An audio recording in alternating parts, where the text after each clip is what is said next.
पाया पडतो तुमच्या. महिला मंडळ 2-3 गोष्टी जपून वापरा, 3 गोष्टी जपून वापरा. 1 पाणी जपून वापरा, पाण्याची गरज आहे. 2 वीज जपून वापरा आणि 3 महिला मंडळ घरात वाणी जपून वापरा. जरा सासू सासऱ्यांना बोलायचं भान ठेवा. तुका त्या बापाच्या घरून टेम्पोवर भांडी कोण आली म्हणजे जागीरदारी घेऊन नाही आली. बरं त्या बापांना दिलेलं काय टिकलं तेवढं तरी सांग. का पट्ट काढलं का आता वाढले दिवाचं फाळकाट नाही केलं स्वतः स्वतः शेटवा केलं स्वतः काय होतं काय.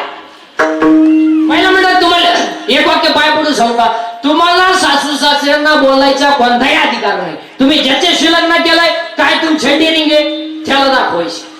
तो नाही म्हणलाय का भांडे घासायला, तो नाही म्हणलाय का धुणं जायला, मग तुम्हाला काय अधिकार. इकडे तरुण पोरं पुरुष मंडळी अंगातली ताकद जपून वापरा. अंगातली ताकद काय आईची सेवा, गोठ्यातल्या गायची सेवा आणि भारत मातेची सेवा करायला. अंगातली ताकद जपून वापरा. 2 खिशातला पैसा जपून वापरा. कशातही पैसे घालू नका. 300 फूट जमिनीतला बोर सुद्धा कधी कधी फुकुटा आणतो. पैसे कुणी घालतो हलकटा. मुलीच्या लग्नाला फटाके 60,000चे नवरदेव पायरा फट फट फट फट फट. ते नवरदेव उड्या आणायचं त्याला वाटलं शांताबाई आहे. आता आजपासून सगळ्या लोकांना मोबाईल आहे का नाही, आता हाय का नाही, हाय का नाही. मग लग्न पत्रिका छापायची काय गरज आहे. अहो 1 मिनिटात तुम्ही महाराष्ट्राला घरी का तमाशे. आणि आजपासून सगळ्या लोकांनी लग्नाचे सत्काराचे फेटे बंद करायचे आणि गरिबांना मदत करायची. लग्नांमध्ये फेटे बांधायचे नाही. मग एक गरीबाची मुलगी 3 किलोमीटर पायी शाळेला जाते, त्याला एक सायकल घेऊन द्या. एक गरीबाचा मुलगा मिलिटरी सिलेक्टेड झाला, बिचाऱ्याची छाती भरली उंची भरली आर्थिक बाजू नाही, त्याला 1000 रुपये मदत करा, 500 रुपये मदत करा. मेडिकलला मुलगी चालली त्याला ड्रेस घेऊन द्या. त्यांच्या गालावरचा हसू तुम्हाला पांडुरंग भेट. उगा पाहुणे पाचशे नाव छापे उन्हात पत्रिका वाटत का शती पैसे काही अपूर्वी चांगले बसून लोक जेवायचे. काय कोणाला किडा आला उभ्या न जेवण म्हणजे वराड नाला ताटली आता घेत बरी. एकाला 72 साबणांना जे ताटलीच कडे घेऊन गेला. मरण्या म्हणलं ताटली तर भेटली. अहो एकाला भात सापडला तर वराड सापडला. तेवढ्या एका धाका लावला तो भातही सांगला. तुम्हाला गेलं लग्न उडत मग काय. अहो चांगले गोल गुलाबजामुन होते, चांगली टपाटप खायची म्हातारी माणसं. कोणाला किडा आला दिला लाभ करून. आता असं नाही राहिला. फसला म्हातारीच्या नाटपुडीत मेला म्हातार. चांगले बुंदी गुलाबजामुन सेपरेट होते, मारली केले एकत्र. राजा राहिला. राजा एवढा राणी एवढी. अहो राजाला कळलं सुद्धा नाही राणीची टाकली का मुका घेऊन गेली. काय शती पैसे. एक वाक्य सांगू का, पैसा मानात घालू नका, पैसा दानात. आणि दानाने लक्ष्मी दुप्पट होते. लग्न साधे करा. लग्न साधे केले तरी मुलं होतात. अहो आता आपल्याकडे इतका बावळटपणा आलाय. लग्न इतका खर्च हळदीला आहे आपल्याकडे. लग्न इतका खर्च हळदीला. रात्री हळद लावायची भूतांची अवलाद रात्री हळदीला स्पेशल डान्स नवरीची आई आहे. आणि त्याच्यापेक्षा आपल्याकडे इतकं बावळटपणा आलाय. मेहंदी कार्यक्रम आणलाय कोणी. मेहंदी आणि मेहंदीला खर्च किती माहिती का, 2 लाख रुपये. आणि 10 रुपये नळकंडी ती मेहंदी काढायची. पण आता ती मेहंदी काढायची म्हणजे त्याच्यावर का काय ज्ञानेश्वरीची ओवी का काय नाही. खेकळण गांडूळ साफ, खेकळण गांडूळ साफ. इथून इकडे मांजरीची गांड कुत्र्याची गाड काय मी. आणि मेहंदीला खर्च आगा बाई त्याच्यापेक्षा बादलीत मेहंदी घालव आणि नवरीत बादलीत बसव ना. काय ना मेहंदी काढली कशाचे पैसे, कशाचे पैसे कळलं. अहो पूर्वी फक्त पुरुष फेटा बांधायचे, आता यांनी सुरू केले. आता तुम्ही बांधा फेटे, आम्ही घेतो 9 पोरीने घाला पॅन्ट शर्ट, आम्ही घेतो गाऊन. घेतो वाढण्या नावडी मुंडकी आली. कशाचे पैसे घालायचे. आणि ते नवरीची मेकअप जरा कमी करावं. अहो नवरदेवाला ओ फॅन दुसऱ्या दिवशी अहो त्याच्या जवळून गेली तो म्हणला मला वाटलं कलवरी काय. कशाचे पैसे. अपूर्वी चांगले हातात तांदूळ द्यायचे, काय कोणला चिडा आला पुढे गेले पुढे आता लोक पुढे पुढतीच नाही एक तर वाईट गेला डायरेक्ट फेकून आले कशाचे पैसे कशा आता एक लग्नात फाशील पद्धत आली फाशील मंगळाच्या काय टायमाला नवरा नवरी उचलून घ्यायची आणि फेकून आणायला जाऊ गेला मामनाच्या काय बामन म्हणला मी आहे तिलाच काटावळ्या त्याचं काय करायचं मग कशातही पैसे कधी आता एक लग्नात फाशील पद्धत आली फाशील मंगळाच्या काय टायमाला नवरा नवरी मधून येणार गेट केला आता तर नवरदेव भाड्याच्या गाडीत आला 35 रुपयाचा चष्मा घेतो लिंबा घालचा हायवेला मिळत ना आता नाही लग्न झाला नाही परिस्थितीच होता त्या नवरदेव माग ते खांब्यासाठी लटके 2-4 साल त्या नवरी माग मोकार मेकअप केलेला त्या पोरी ब्युटी पार्लर ती कलवरी आता ब्युटी पार्लरला गेल्यावर 4 गोष्टी करावं लागतात पहिले फेसिंग करावं लागते नंतर मिक्सिंग करावं लागते नंतर सिरेमिक्स करावं लागते आणि नंतर हेअर सेटिंग करावं लागते असे 4 पायऱ्या होती किती दिवसाचा कोर्स आहे फेसिंग म्हणजे खड्डे भरणे डांबर होत नाही मिक्सिंग म्हणजे याला शेप देणे आणि सिरेमिक्स म्हणजे इथल्या फटीक चमकी भरणे आणि हेअर सेटिंग मध्ये 3 टप्पे असतात पहिल्यांदा केस मोकळे करायचे त्याला शेप द्यायचा कसं द्यायचं ऐका आता पहिल्यांदा सीधे फुगा करायचा एक भागीकडे दाडपायचा आणि भागीकडे दाडपायचा मग इकडे कांद्याचा वाफा इकडे लसणाचा वाफा मध्ये टोंगळा याचं नाव पॉप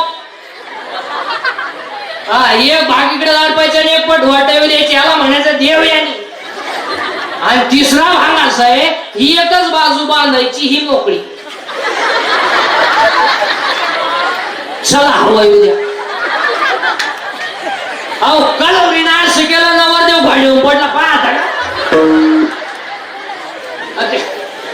आणि त्याच्या पुढं तो बँडवाला ऐकू द्या त्याच्या पुढं तो बँडवाला फुल बरसाओ मेरा महबूब आया मेरा महबूब आया लॉन्स मध्ये एकदम शांतता जसा प्रेम पेटवायचा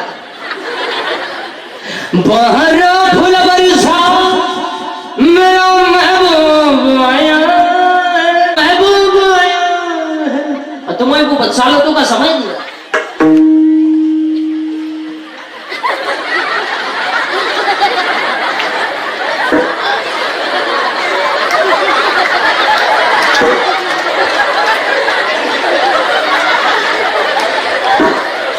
आणि त्याच्या पुढं फुलाच्या घेते अरे बाटलीची बुच टाका एवढं आहे रे त्याला काय आता फुलं लागा त्या मरणाच्या क्वाटरी भीतर नाही तरी गेला जन्म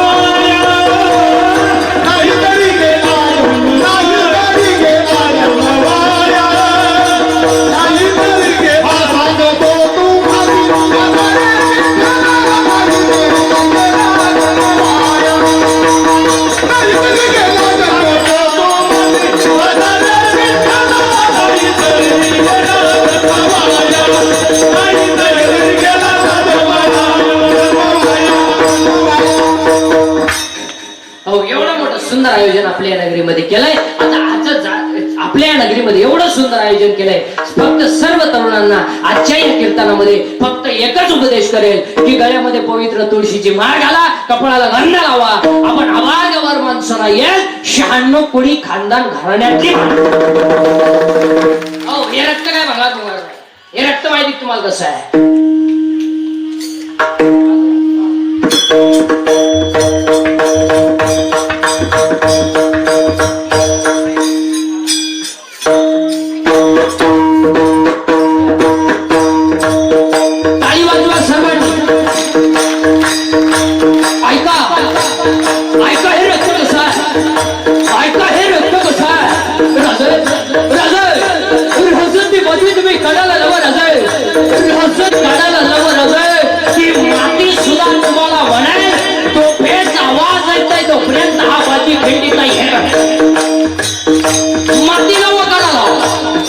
माती सुद्धा तुम्हाला म्हणेल तो फेच आवाज येत नाही तोपर्यंत हा माझी खंडित आहे आई साहेब जनतेच्या पोषी त्याला लढायला लावलं आणि मी माझ्या मुलाच्या लग्नात फेट्याला चुरा काढून मिरवावं हे माझ्या रक्तात बसत नाही आधी लग्न कोण आल्याचे मग लग्न राहायचे हे हे रक्त गोवा खाऊन खबर सडवणार हे रक्त नाही. हे रक्त 90 पिऊन लग्नात नाचणार हे रक्त नाही. हे रक्त कसं आहे? हे रक्त कसं आहे? उद्या सकाळी फसवं द्यायचं आहे. उद्या सकाळी फसवं द्यायचं आहे. सायंकाळच्या साई मुलाला भेटायला गेली. आई मुलाला भेटायला गेली. मुलगा गजाच्या जवळ आला. आणि गजाच्या जवळ आलेल्या मुलाला दोन्ही हात गजाच्या मधून बाहेर काढले आणि बाहेर काढलेले हात मुलाला आईच्या गालावरून फिरवले. आईच्या डोळ्याची काळ होली दिसली. मुलांना सांगितलं आई आई काही उद्या मला फसवं देणार आहे म्हणून तुझ्या डोळ्यात पाणी का? अरे बाबा माझ्या डोळ्यात पाणी तुला फसवं द्यायचं म्हणून नाही, मी एका शुराची आई आहे म्हणून माझ्या डोळ्यात काढत नाही. हे रक्त कसं आहे? आई काही उद्या मला फसवं देते आणि तुला सांगतो आई मला फसवं दिल्यावर तुला सांगतो आई माझं प्रेम द्यायला तू येऊ नको आई. माझं प्रेम द्यायला तू येऊ नको आई. माझ्या वडिलांना पाठव, गावांना पाठव. का? माझं प्रेम द्यायला जर तू आलीस आणि तू जर माझ्या प्रेताजवळ रडली नाही तर एका शुराची आई प्रेताजवळ रडते हे माझ्या प्रेताला सुद्धा सहन होणार नाही. हे रक्त कसं आहे? वय होतं 23 वर्ष 5 महिने 26 दिवस. वय होतं 23 वर्ष 5 महिने 26 दिवस आणि तिच्या सुरावर नाव होतं भगतसिंग. हे रक्त कसं आहे? स्वतःच्या खतवणीच्या वह्या डोहामध्ये टाकल्या. स्वतःच्या खतवणीच्या वह्या डोहामध्ये टाकल्या. रमेश्वर मठाने छळ केला. मम्मजीनं मारलं. 400 एकर जमीन दान केली. 400 एकर जमीन दान केली. स्वप्न पडलं. बाबाजी चैतन्य आले. डोक्यात हात ठेवला. मग शुद्ध लक्ष्मी आली. अनुग्रह झाला. तो याच्या 42 वर्ष समाजाने छळ केला पण जगाच्या बापाने विमान पाठवलं. हे रक्त कसं आहे? हे रक्त कसं आहे? आई बापांना ध्यान तर प्रायश्चित्त द्यावं लागलं तेव्हा जगाच्या ज्ञानेश्वरी झाली. हे रक्त कसं आहे? स्वतःच्या मुलाचं मुंडकं आईनं उघडात गाणं गाऊन काढलंय. हे रक्त कसं आहे? हे रक्त कसं आहे? वयाच्या 15व्या वर्षी तलवार हातात घेणारे. वयाच्या 15व्या वर्षी तलवार हातात घेणारे. वयाच्या 27व्या वर्षी आपल्या घराला वारणारे. वयाच्या 51 वर्ष जगणारे आणि 36 वर्ष महाराष्ट्रातल्या मातीची सेवा करणारे पहिले राजे छत्रपती छत्रपती शिवाजी महाराज. हे रक्त कसं आहे? वयाच्या 51व्या वर्षी देहा ठेवला. वयाच्या 51व्या वर्षी देहा ठेवला. माणसं रडतील यात काय नवल आहे? माणसं रडतील यात काय नवल आहे? डोळ्याच्या पाण्याच्या दारा खळखळा खाली आल्या. डोळ्याच्या पाण्याच्या दारा खाली आल्या. माणसं रडली. सरदार रडले. यात काय नवल आहे? यात काय नवल आहे? चितेला आग लागली चितेला आणि वाघ्या नावाच्या कुत्र्यानं चिते थोडी टाकली होती.